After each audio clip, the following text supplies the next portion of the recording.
Salam Bapak Ibu, selamat pagi. Apa kabarnya? Hari ini kita membahas satu hal di akhir zaman mengenai bagaimana pekerjaan setan semakin luar biasa. Salah satunya ciri di akhir zaman adalah pengajaran palsu. Dan pengajaran palsu menerbitkan nabi palsu, dan itu akan membuat banyak orang terkesima, ada banyak orang sepertinya merasa diberkati, padahal bukan diberkati tapi terintimidasi dalam hidup dia.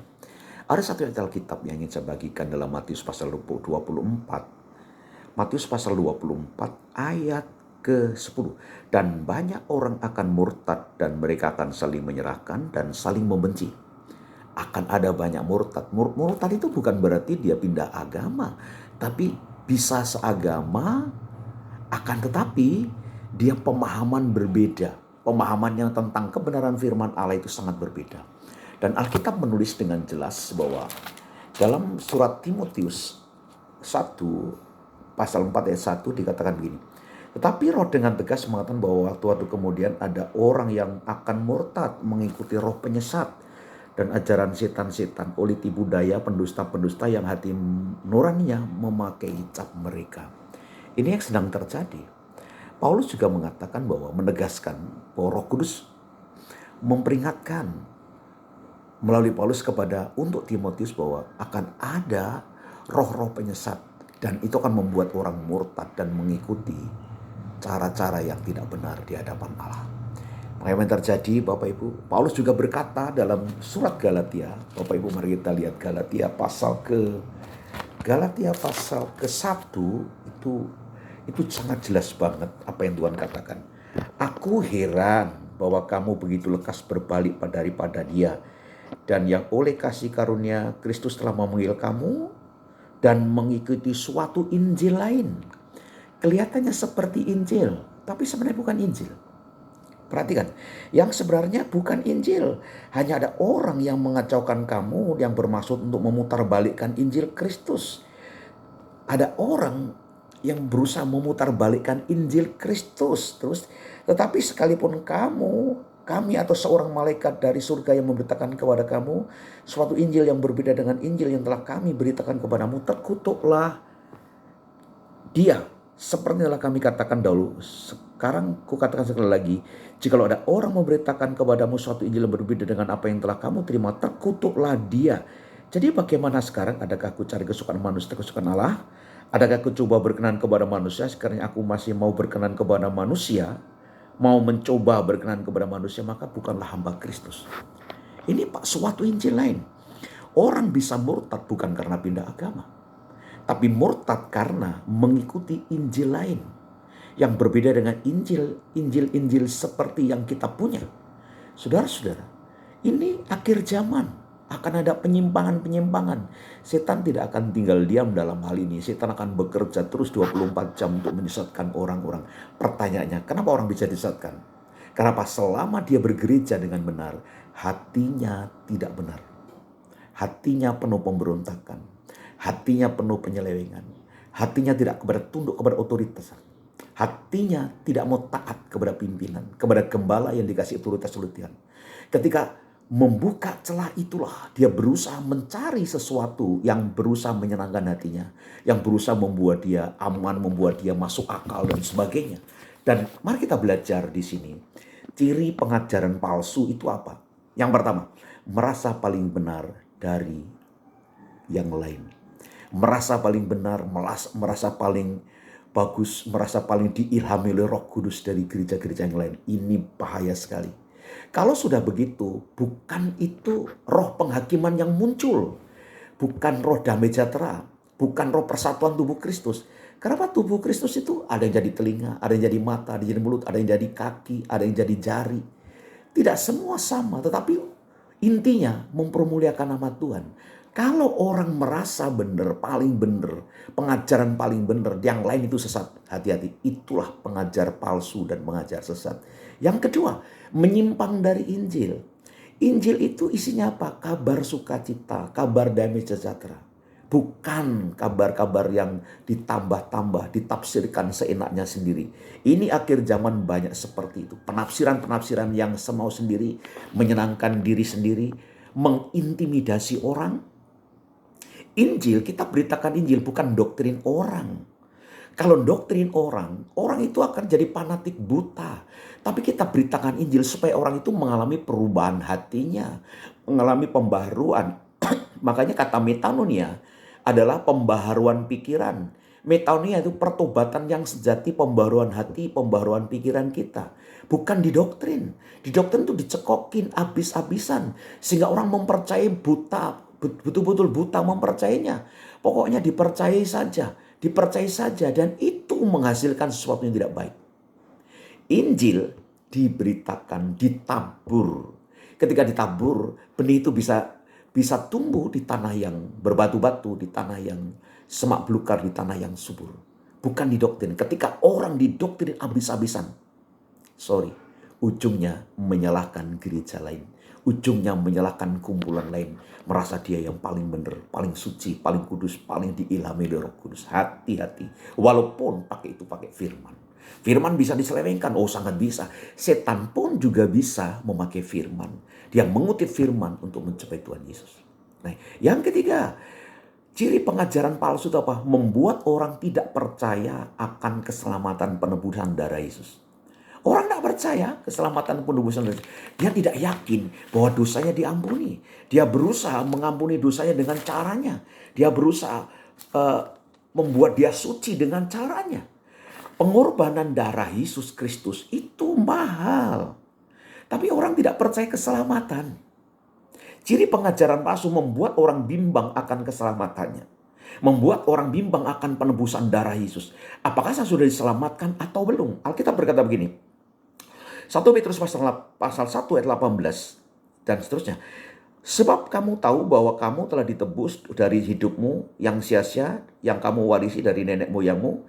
Itu bukan dari barang yang fana, bukan mula dengan perak atau emas, melainkan dengan darah yang mahal, yaitu darah Kristus yang sama seperti darah anak domba yang tak bernoda dan tak bercacat. Ia telah dipilih sebelum dunia dijadikan, tapi karena kamu, ia baru menyatakan dirinya pada zaman akhir. Oleh dialah kamu percaya Allah yang telah membangkitkan dia dari antara orang mati, yang telah memulihkannya, sehingga imanmu dan pengharapanmu tertuju kepada Allah. Karena kamu telah menyucikan dirimu oleh ketaatan kepada kebenaran, sehingga kamu dapat mengamalkan kasih persaudaraan yang tulus ikhlas. Sehingga kamu bersungguh-sungguh saling mengasihi dengan segenap hatimu. Karena kamu telah dilahirkan kembali, bukan dari benih yang fana, tapi dari benih yang tidak fana, oleh firman Allah yang hidup dan yang kekal. Ini Bapak Ibu. Jadi kalau orang merasa dia sudah percaya Yesus, tapi tidak percaya akan keselamatan dia, berarti dia tidak berasal dari kebenaran. Dari mana? Bukan roh kebenaran. Ini. Padahal darah Yesus, darah yang mahal, itu sudah menebus dosa kita. Dan ujungnya ketika orang tidak percaya, dia bimbang akan keselamatannya. Dia bimbang apakah saya benar-benar masuk surga atau neraka. Dia bimbang apakah saya dibenarkan Tuhan atau tidak. Dia bimbang apakah saya ini sudah ditebus oleh Tuhan atau tidak. Kebimbangan dia membuat dia mencari-cari cara lain membuat dia sejahtera dengan cara manusia. Nah, ketika orang ketemu orang yang bisa mendoktrinasi, maka orang itu didoktrin. Ketika didoktrin, apa yang terjadi? Ketulusannya hilang. Sepenuh hatinya hilang. Yang ada pemberontakan, yang ada kepahitan, yang ada menyalahkan, yang ada saling membenci, yang ada merasa paling benar, yang ada ini jalan selama ini aku dapatkan. Aku bisa menyalibkan diri saya, aku bisa menebus dosa saya. Itu kesalahan terbesar. Dan setan memakai cara itu untuk memutarbalikkan kebenaran. Mari kita lihat yang keempat, selalu berhubungan dengan roh-roh orang mati. Nah ini Bapak Ibu.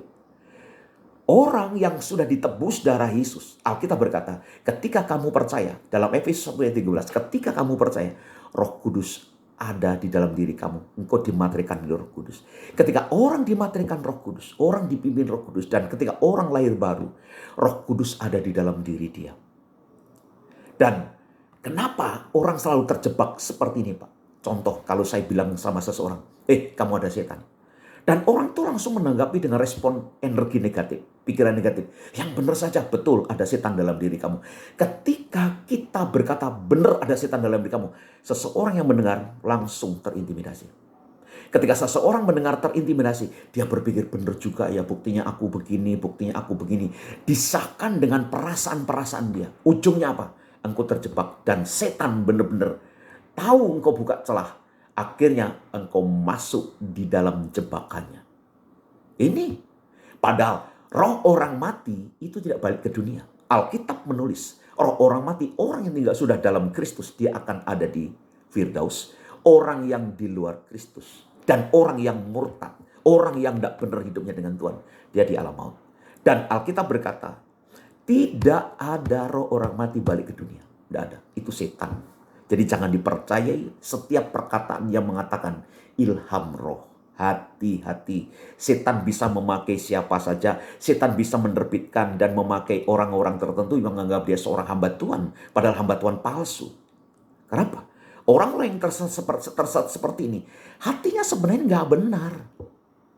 Hatinya tidak tulus, hatinya tidak benar. Ketika dengar firman yang benar, dia selalu menolak. Kenapa? Hatinya tidak mau dikoreksi, hatinya tidak mau dibenahi.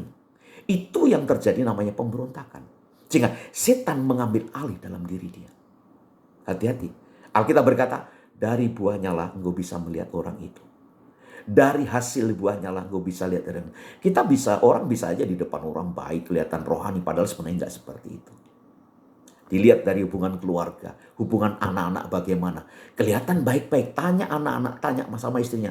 Seperti apa kira-kira? Ini yang harus kita tahu. Hati-hati, setan itu sekarang ngasih jebakan. Makanya saya beberapa waktu lalu saya pernah berkhotbah. Hati-hati roh-roh yang membuat saudara terpecah. Roh saudara membuat lemah. Saudara roh membuat simpang. Roh Abaddon Apollyon itu roh penghancur di akhir zaman. Yang akan dilepaskan kepada gereja Tuhan supaya hancur. Rumah tangga hancur. Semua hancur. Iman hancur. Yang ada pemberontakan. Yang ada tidak menyukai satu dan kebencian yang ada. Dan menganggap diri paling benar. Mesti hati-hati. Nah ini. Dan yang kelima, perhatikan. Pengikutnya selalu terintimidasi bahwa dalam diri selalu ada roh yang lain. Ini Bapak Ibu. Selalu terintimidasi, ada roh-roh yang lain masih ada mengikuti dia.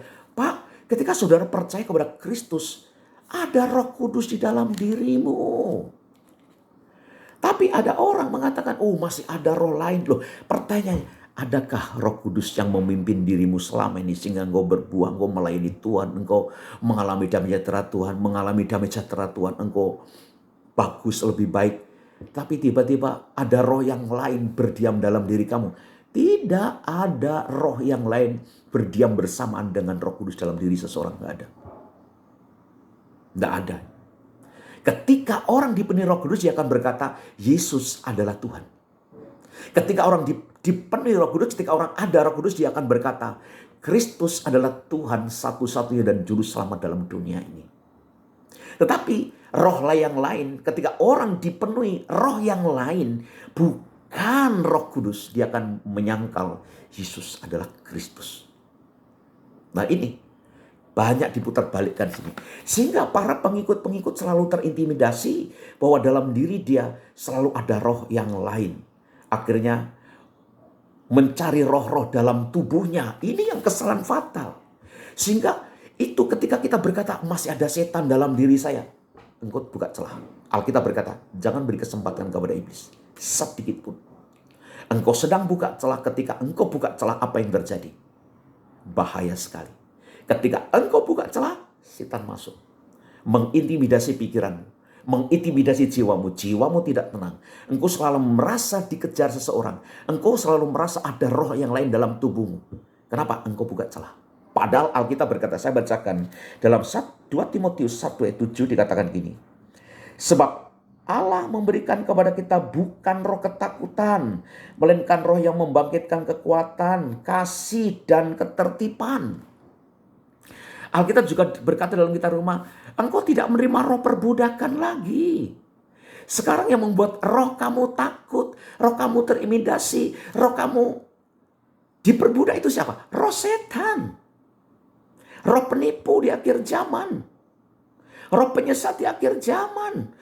Kalau engkau mencari-cari dalam diri saya masih ada roh yang lain, berarti dirimu bukan berasal dari kebenaran. Engkau sudah masuk dalam perangkap setan, roh perbudakan. Dan kau tidak bisa mempercayai firman bahwa darah Yesus sudah menyucikan dirimu, sudah menebus dirimu. Engkau tidak percaya lagi akan itu. Mesti hati-hati. Alkitab berkata, ketika kita percaya pada Kristus Yesus, Roh Kudus ada dalam diri kita, membawa kita ke dalam kebenaran. Dari kebenaran, membawa ke dalam kebenaran. Dan cirinya, orang itu menghasilkan buah. Dan cirinya, orang itu menghasilkan damai sejahtera. Jangan suka mencari-cari roh. Ngeroh. Bentar-bentar setan, bentar-bentar ada setan. Setan itu ada di otak kita. Otak kita ini nggak bener kadang-kadang. Itu. Pemahaman kita tentang firman salah. Sehingga roh intimidasi yang masuk. Kita mencari roh dalam tubuh kita. Bapak, Ibu, Saudara, dengar dengan baik. Setan memutarbalikkan fakta tentang kebenaran firman Allah. Sehingga engkau terjebak. Engkau merasa terlalu tertuduh terus. Setan memang kerjanya begitu, siang dan malam akan menuduhmu, siang dan malam akan menghakimimu, siang dan malam membuat engkau merasa terintimidasi. Dan kalau sudah terintimidasi, saudara tidak sejahtera. Kehilangan satu momen, engkau tinggalkan pelayanan. Dan pelayanan sekarang engkau merasa dirimu benar. Hati-hati, engkau akan kehilangan satu momen dengan Tuhan. Dan kalau engkau mengikuti roh-roh seperti itu, Bapak Ibu dengar dengan baik. Ingat, pengangkatan segera terjadi. Kalau engkau tidak berbalik kepada Tuhan, engkau akan ditinggalkan. Kenapa? Hatimu sudah tidak benar dengan Tuhan. Itu. Yang keenam, pengajaran palsu selalu isinya tuduhan. Berbeda dengan pengajaran Injil yang benar. Injil yang benar menuntun seseorang. Injil yang benar membawa seseorang ke dalam pengenalan akan Kristus.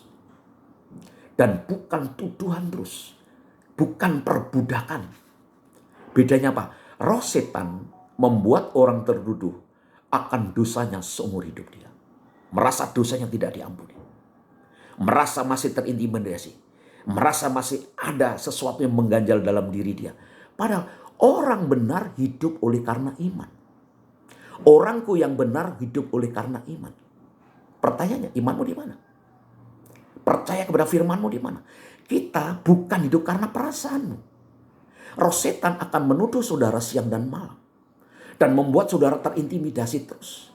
Membuat saudara merasa dalam dirimu masih ada setan. Membuat saudara merasa dirimu ada sesuatu yang gaib, yang misteri. Yang harus dilepaskan terus. Makanya pelepasan. Tidak lepas-lepas. Kenapa? Otakmu yang perlu dibarui dengan firman Allah.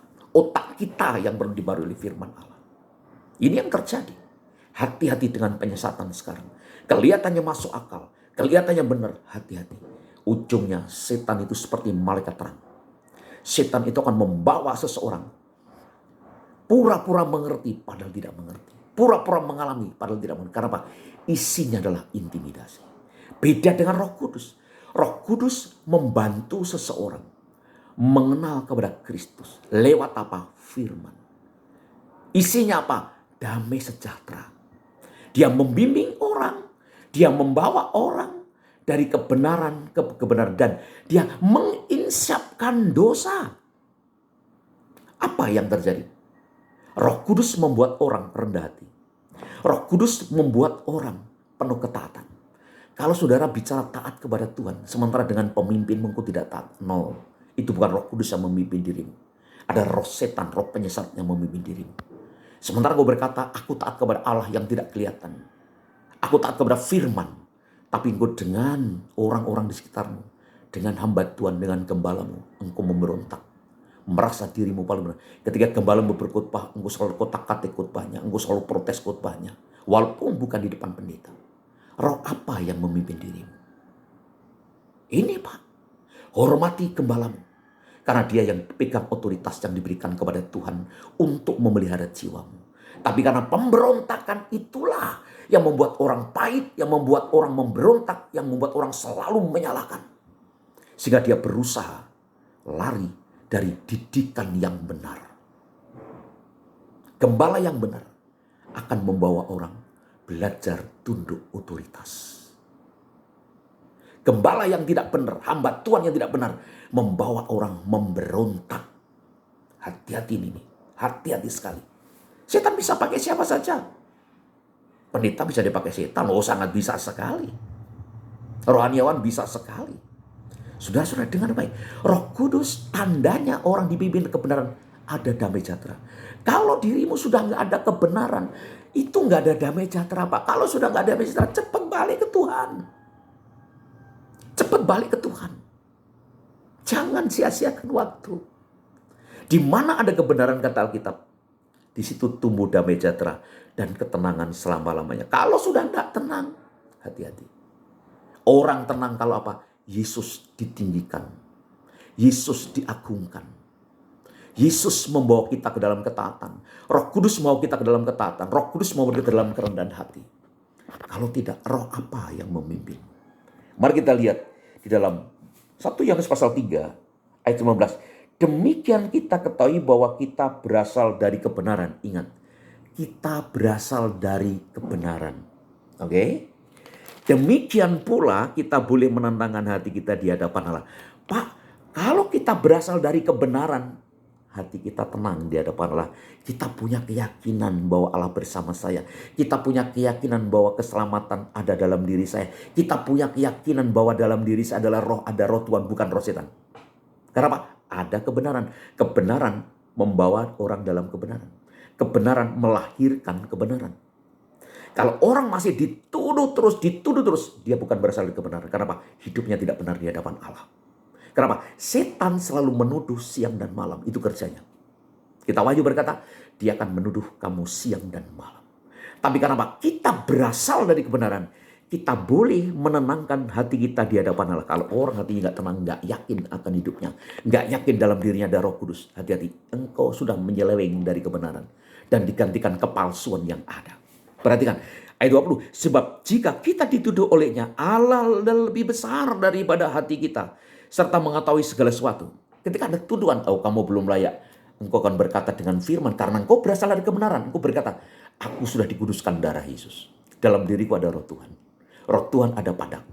Roh dalam diriku lebih besar daripada tuduhan-tuduhan yang keluar dari luar tubuhku. Oke?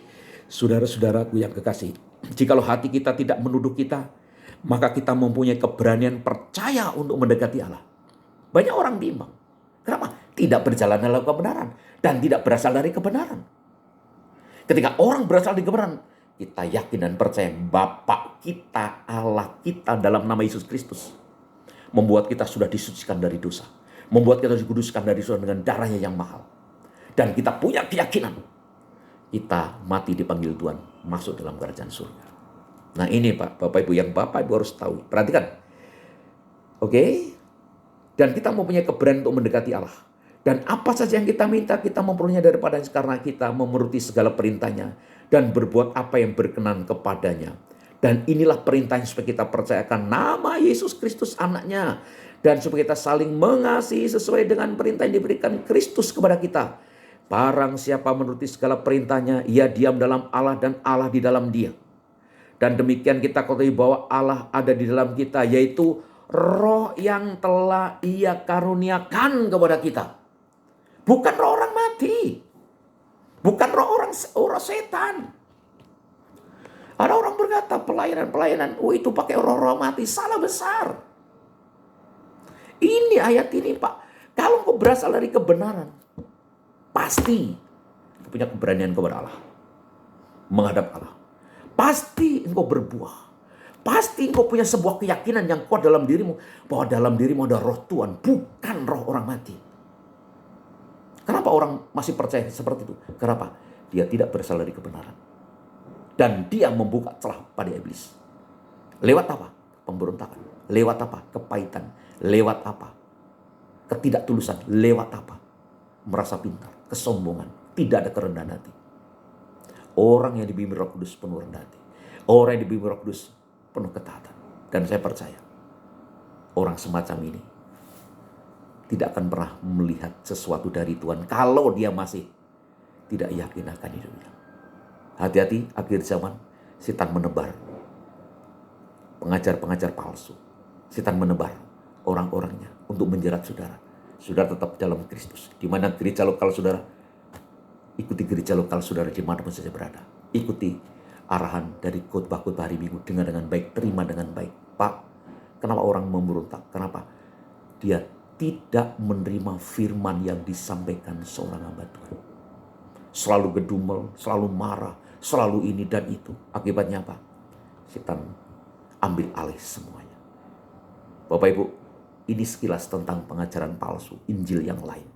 Dan setan akan membuat seseorang menyeleweng.